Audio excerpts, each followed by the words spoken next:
So good morning, all of you. Yesterday we did that. I told you why do we need a constitution. Okay, so the purpose of the constitution are the 5 points which I told you. Can anybody recapitulate those 5 points? Yes, Nishka.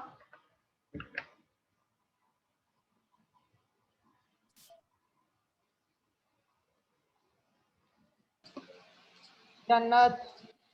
Ma'am, can you Yes. imagine? Okay, Nishka, you tell the 5 points that we did yesterday, and we discussed it. That why do we Yes. need a constitution? We need a constitution because it lays a certain ideals that form the basis of the kind of the country that we as citizens aspire to live in. Yes. The constitution defines the nature of a country's political system. Very good. It provides us the safeguard against the powerful authorities. Yes. It saves us from ourselves. Yes. And one It more point. ensures that the dominant group does not use its power against the less powerful Less group. powerful groups. Yes, very good. So, but means you can say the conclusion is that to protect our rights, we need to have constitution. Constitution has given us some fundamental rights that we will be studying today. So, to protect the rights and to protect us from exploitation, you know that there are different classes of people in the society. We have poor class, then middle class, upper middle, and rich class is there. Okay, so there should not be exploitation of anyone by the other one. Okay, so to protect the person from exploitation, the constitution has provided the rights to the people, right? So today we will be heading towards the key features of our Indian constitution. Let me just share it.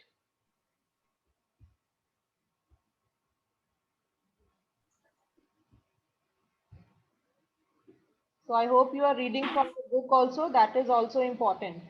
Okay, you must read from the book. I told you that from this chapter, source-based questions will come. So we will share one practice assignment also. In that, you will be getting the source-based questions. So you will get an idea that how these source-based questions are. Okay.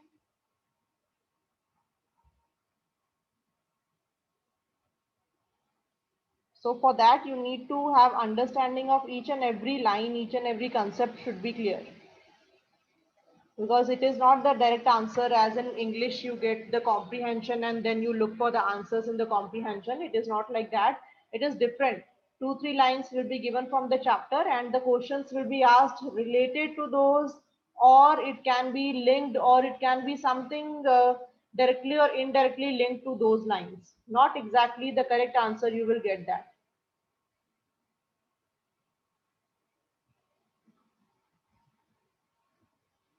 Okay, so just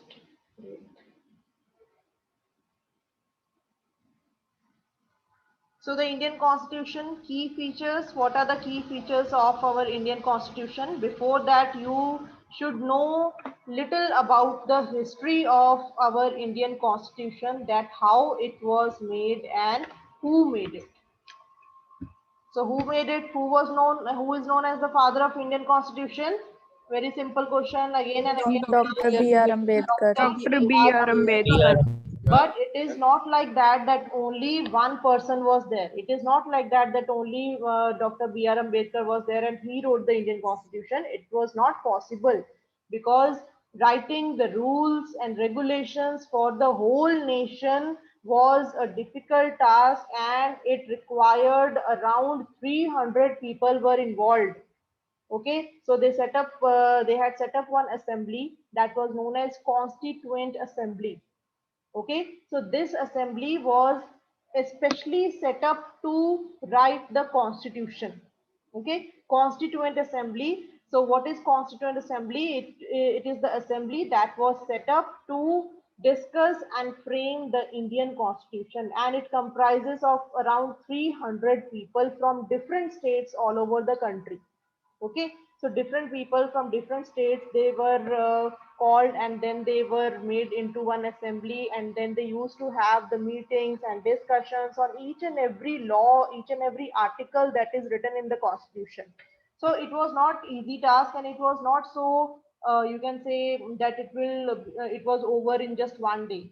It was not like that. So almost 4 years it took to write the Indian constitution. So you know that Indian national movement and the imagination of free India, it was there already. So people, they wanted to be free, they wanted to be free from the British rule. And finally, when they got the freedom, so then they started settling up the things, they started planning new ideas, new developments for the free India, because they had to run the country that time. So it was in their hands. So they had to frame certain regulations, rules for free India, so that they should run the country smoothly. So democracy, because we suffered a lot under the authoritarian rule of colonial government. So colonial government is referred to the British government here. Okay, so the British government, when we were under the British rule, so we have suffered a lot.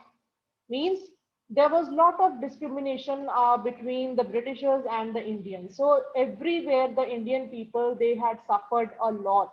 So there was no democracy at all.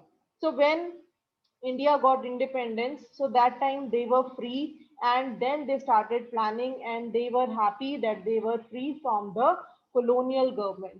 So equal participation and decision making. So now they wanted that what all drawbacks were there when they were under the British rule. So under the British rule, they did not get the full independent rights. उनको पूरे rights नहीं मिले थे to vote.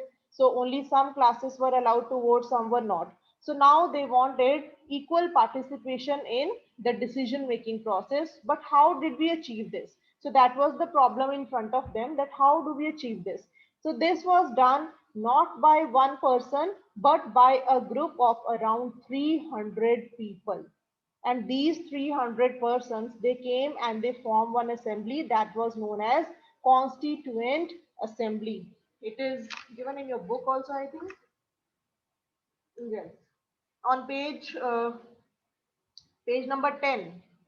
Page number 10, see the last fourth line. This was done not by one person, but by a group of around 300 people. Underline these lines, who became members of the Constituent Assembly in 1946. Okay, so 1946, you know that in 1946 we started writing, they started writing Indian Constitution, and in 1947 we got independence. But when was this constitution adopted properly? In 1950. So almost 4 years it took to frame the Indian Constitution. Okay, so who met periodically for the next 3 years to write India's Constitution. So पूरे 3-4 साल ये लोग meeting करते रहे. They used to have meetings and discussions, and they used to make laws for the country. So that meeting, that discussions were held always in the people which were selected to form the Constituent Assembly. Okay, so now you know what is Constituent Assembly. And this assembly, after the formation of the constitution, जब constitution बन गया था, adopt हो गया, implement हो गया, then this Constituent Assembly was dispersed. Okay, फिर ये dissolve हो गई थी assembly. Now it is not there. Constituent Assembly was only specially made to frame the Indian Constitution only. उस टाइम पे सिर्फ ये around 300 people they came and they formed the Constituent Assembly. But later on, after getting the work done, जब constitution ready हो गया, implement हो गया, so then this assembly was dissolved. So it was only that time only. Fine. So Constituent Assembly, it is the body of leaders. So that is the body of leaders. The leaders from all over the country joined. They had a huge task of framing the constitution of the country. बहुत बड़ा उनके सिर पे एक responsibility थी कि उनको पूरे देश के लिए एक कॉन्स्टिट्यूशन बनाना है, एक संविधान बनाना है. While framing the constitution, they had many challenges in front of them. Example, diversity, partition, integration of princely states, because you know that the India today is not the same as it was in the past when we got independence and before independence also. So it was not the same states that we have today. So there were so many challenges in front of them. When we got the fresh independence, that time people were diverse, means it was very difficult to unite the people. उनको एक country में बांधना, उनको एक nation में बांधना, एक constitution में बांधना, that was a difficult challenge. And partition was also taking place, and integration of princely states. Now there were some, Raja Rajwade होते थे, Rajasthan जो area है mostly, and this जो थे Marathas were there. Okay, so there were different princely states were there, and they were not willing to come under one nation. उनको था कि हमारे जो अपने राज्य हैं, we are ruling, we are happy there. Why should we come under one state or under one government's rule? So that was very difficult that time. So these were very tough challenges in front of them. So working over these challenges, Constituent Assembly gave a visionary document, but slowly they convinced them. उन्होंने convince किया राजाओं को that if you will come under one nation, so it is good for us, it is good for our betterment. So slowly they were able to convince them, and we got the unity also. And there was concern mainly for the socio-economic development, means the country will be developed only if there is unity. अगर unity होगी तभी country develop होगी, नहीं तो क्या होगा, लोग आपस में लड़ते मरते रहेंगे. Okay, so that time unity was a very important factor which was required that time. Okay, so then key features of the Indian Constitution are federalism, parliamentary form of the government, separation of powers, fundamental rights, and secularism. Okay, so these 5 things we are going to study now. You just need to know what are these.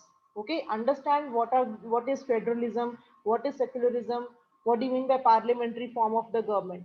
So later on you can read in details from the book, but I'll just tell you the concepts, what are these. Okay, so number one is federalism. In your book also underline the very first line, which is under federalism. This refers to what? What is federalism? Federalism means existence of more than one level of government in the country. Underline this line. Okay, so we have federal type of government in our country. So what do you mean by federal type of government? Means we have existence of more than one level of government in the country. We have local government, we have state government, and we have central government. So you know that in villages we have local government. Okay, then if you talk about state level, so we have state government which is working for the state level, and for which is looking after the nation, that is the central government. So we have different tiers of government that you have already studied in 5th standard. Maybe padha hai, local government, then state government, and then central government. Yeah, so that is called federalism.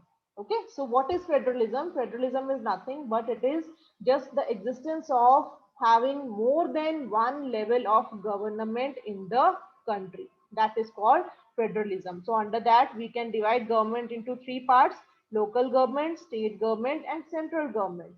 But what is the need of federalism? कि क्यों अलग अलग government चाहिए अलग अलग levels पे? Because you know that we have vast number of communities.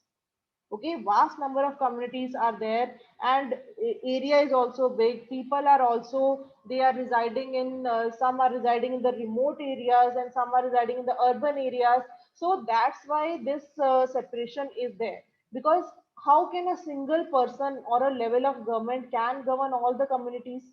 ठीक है, इतनी सारी states हैं, इतने सारे लोग हैं, इतनी सारी communities हैं. So it is not possible only for one government to look after the whole. Now for example, central government is working in Delhi only, okay, mainly. So how can they look into the matter which is happening in Maharashtra? Okay, that is too the distance is too long. So that's why they have state government there. Maharashtra ki apni state government hai, and even Maharashtra also has small villages over there, so villages ki apni local government hai.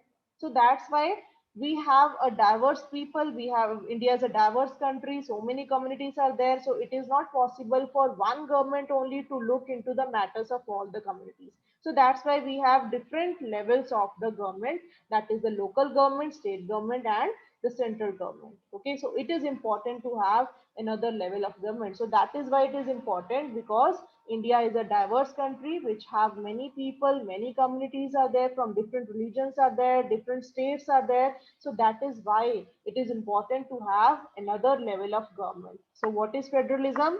Federalism is having more than one level of government in the country. That is called federalism. Clear? Any important line from the book?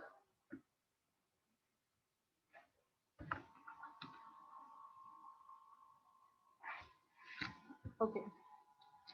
So it is here only. So federalism in India is, that is, the states enjoy autonomy. What do you mean by autonomy? Anyone?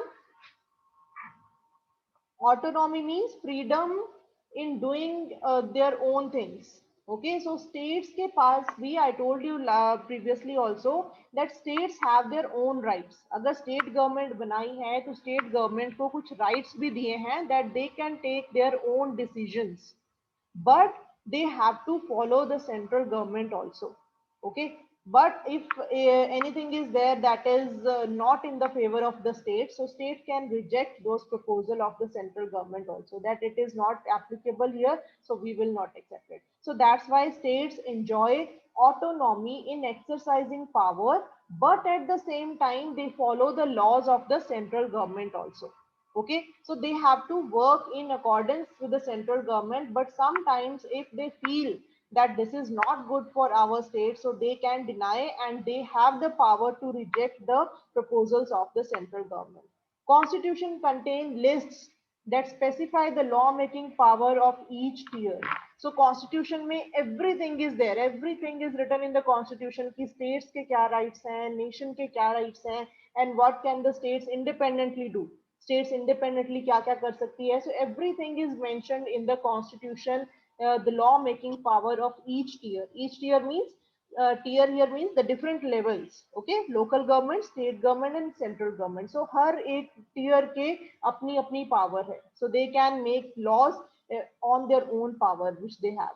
It also specifies the source of money for each tier of government. So constitution में ये भी लिखा है कि कौन सी state, कौन सी government को कहाँ से फंड्स जाएंगे. Mainly it is the, so you know as it goes from the level, local government को फंड्स आते हैं स्टेट गवर्नमेंट से, एंड स्टेट गवर्नमेंट को फंड्स आते हैं सेंट्रल गवर्नमेंट से. Okay, example union list, state list and concurrent list. So they have different list कि कुछ इश्यूज होते हैं जो सिर्फ सेंट्रल गवर्नमेंट देखती है. Union list here means central government. Okay, central list. So central list, they are dealing some issues. Then state list, under state list education and healthcare comes under state. Concurrent list में जो forests वगैरह होते हैं that they come. Okay, so they have divided different lists and different issues they are dealing under different headings. Under federalism, the states are not merely agent of the federal government, but draw their authority from the constitution as well. Okay, so I told you कि जो states होते हैं they have to work according to the central government, but they can draw their authority, means they can use their power from the constitution as well. So if any time they feel that it is not in the favor of that it is not in the favor of the state, so they can reject, they can oppose, and they can draw their power from the constitution as well. Okay, if required, otherwise not. So that is about federalism. Then next is parliamentary form of government. So number 2, point number 2 is parliamentary form of government. So this is what parliamentary form of government is. What you know that we have parliament. In parliament we have three organs, that is the Lok Sabha, Rajya Sabha and the president we have. So what do you understand by the heading? A form of government based on the parliament. And you know that in the parliament it is not the people that who are working on their own, they are our elected representatives, means we have elected them. So parliamentary form of government means government which is made by us, government of elected representatives, and these elected representatives are sent by us only, indirectly or directly through elections. And Constitution of India guarantees universal adult franchise. So what is universal adult franchise? That is the voting right that is given to all. So that is our right, the right to vote, and it is our power that through that we are sending our elected representatives to the parliament. So parliament is what? Parliament is you can say it is it is representing people only. Okay, so why it is representing people? Because we have sent the people over there. So whereby people of India directly elect their representatives. At the same time, they can contest in elections also. So anybody also, they can, if anybody wants to stand in the election, so they can also fill the form. For that, some requirements are there, so they can also contest in the elections. Under parliamentary form of government, people elect their representatives. So it is very simple because we have just studied the parliament chapter. So you know now parliament is what and what it comprises of and how the elections are done and how the government is formed. So these representatives are accountable to the people. So these representatives means the ministers that we choose, they are answerable to the people. Means if we want answer, if we want that why this work is not done, so they are answerable to the people. That this is also written in the constitution. That also comes under right to information. You know, right to information means हमें हक है हर चीज जानने का. We have the right to information. Nobody can hide the information from us. Okay, so that's why these representatives which are chosen by us, they are accountable to the people, they are answerable to the people, because it is the people only those who have chosen them. लोगों ने उनको मिलके vote करके बनाया ना. So that's why they are answerable to the people. So this is known as the parliamentary form of the government. Okay, so this is interesting one. The third point is very interesting. That is separation of powers. Separation of powers means what? I have already told you that there are three organs of the government. Okay, what are the three organs of the government? Three organs of the government are legislature, executive, and judiciary. Okay, so you know what is legislature? I told you legislature, under legislature comes the parliament, Lok Sabha and the Rajya Sabha. So legislature is the law making body, organ of the government. Executive are the people who are responsible in enforcing the laws or implementing the laws in the country. And judiciary is the system of court in the country, that if there is any misuse of power, if any justice is there, so then there is a court system which will provide justice to the people. So these are the three organs of the government, and this is known as separation of powers. Okay, if it comes that explain the separation of powers in the government, so then you will write about these three organs of the government. So there are three organs of the government. So they are what are they doing? So they are dividing the powers, they are sharing the powers. That is known as the separation of powers. Means the whole power is not going only to one organ of the government. Okay, legislature. And why is the need to separate the powers? Can anyone tell me? Why is there a need to separate the powers or to share these powers with three organs? Why not one power to only one organ? Why not the whole power to one organ? Can anyone? Yes, Nishka. Yes. So that nobody misuses their power. Yes, definitely, because it has to be. I told you that what is the function of the opposition party. So ruling party is doing the work, but opposition party is keeping a check on it. So same way here also the powers are divided so that there is no overloading on one organ, and moreover there is always a cross check on each of the works, on each other's work. There is a cross check and they keep an eye on each other's work, and there is no misuse of power. Otherwise legislature can misuse the power, because if only legislature is there, so then there is no other organ to keep a check on its working. Okay, so that's why there is a need of separation of powers. So in this only this much is there, that there are three organs of the government, and these three organs are keeping, it is written here, see, underline this line on page 13, separation of powers. According to the constitution, there are three organs of the state. These are the legislature, executive, and the judiciary. Legislature refers to the elected representatives. Executive is a smaller group of people who are responsible for implementing laws and running the government. And judiciary is the system of courts in the country. and each organ acts as a check on other organ of the state, and this ensures the balance of power between all three. Okay, now come to the fourth point, that is the fundamental rights.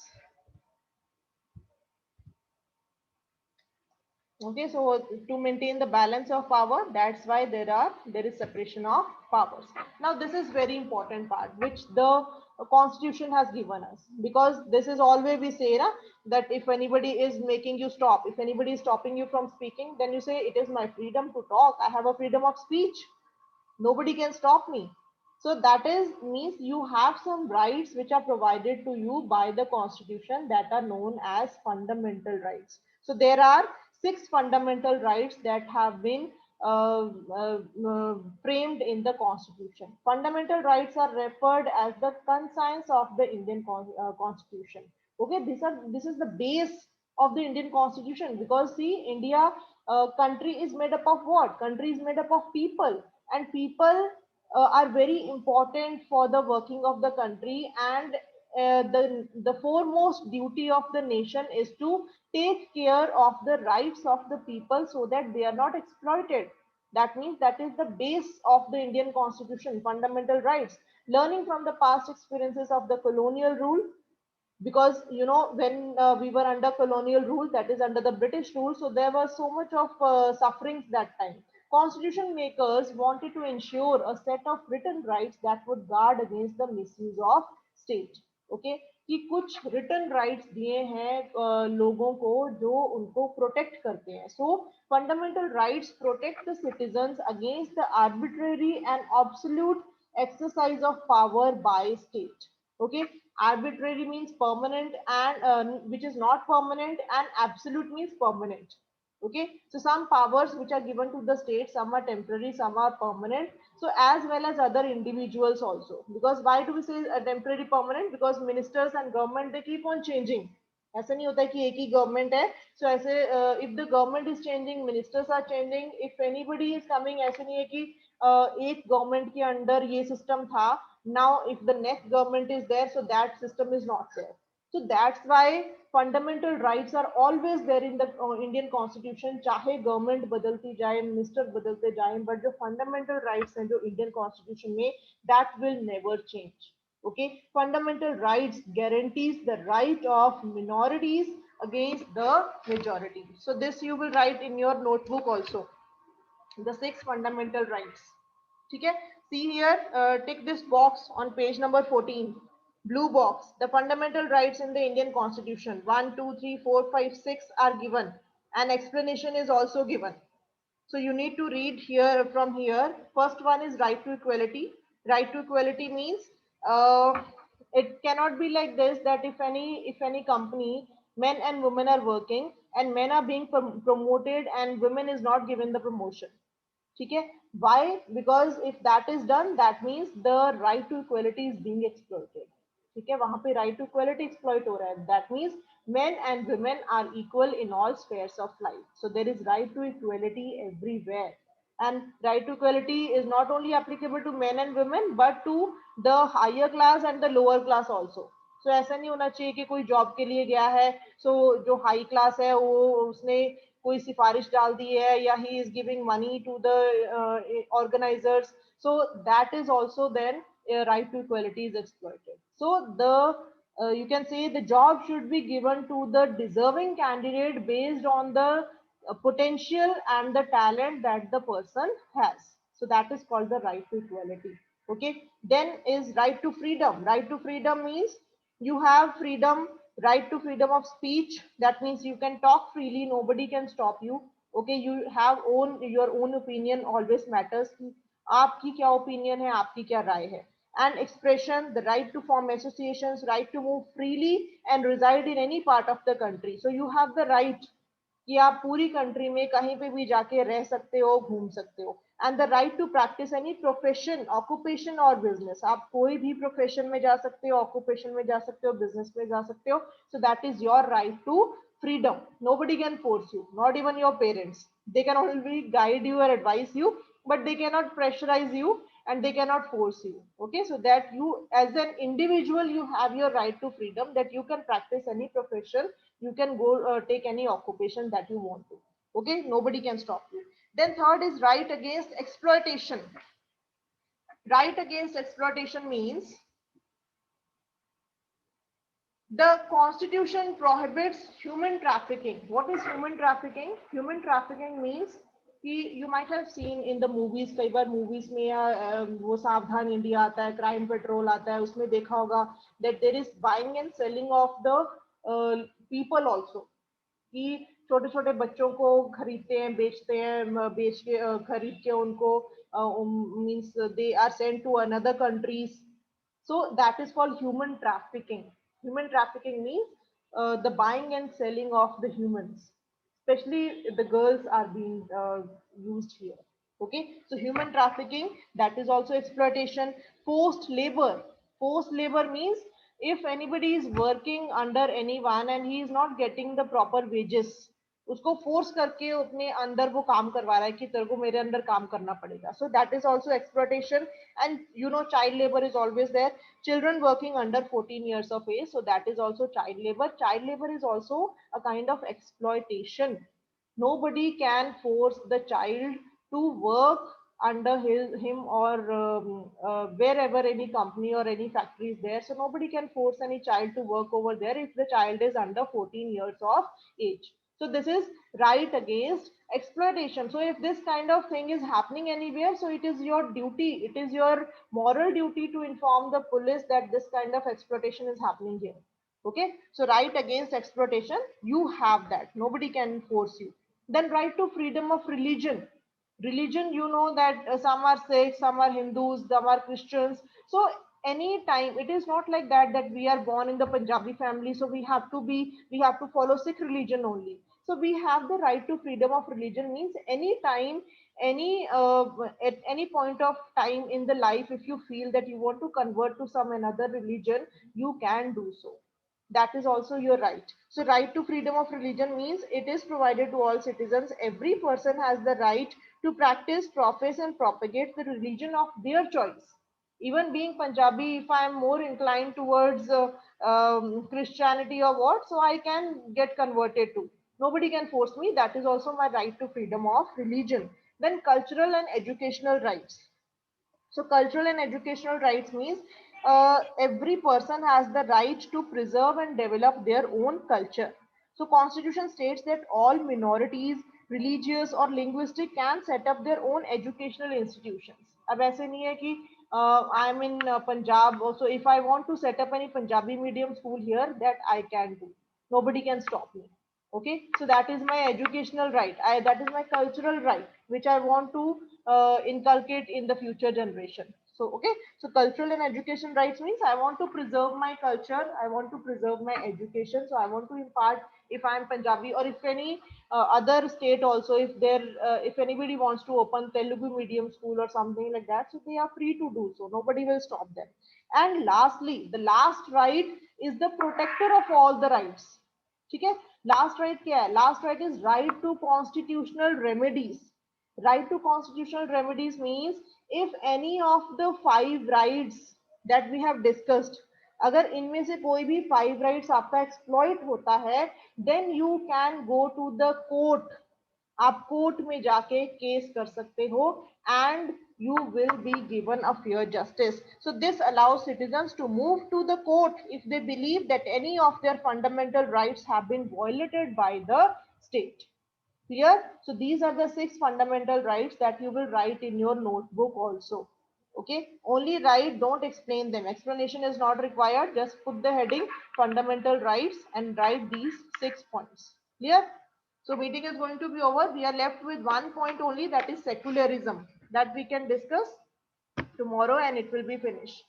Okay, then we will conclude it and it will be done. Only one, this secularism, it is a very small one. Secularism means not only promoting one religion, means you know that India has many religions and the people from different religion, they follow different religion. It is not only the one religion that is being followed in the country. Secularism means having so many religions in one country. So India is a secular country, we can say that. It is a very small concept. Secularism means having so many religions in the country.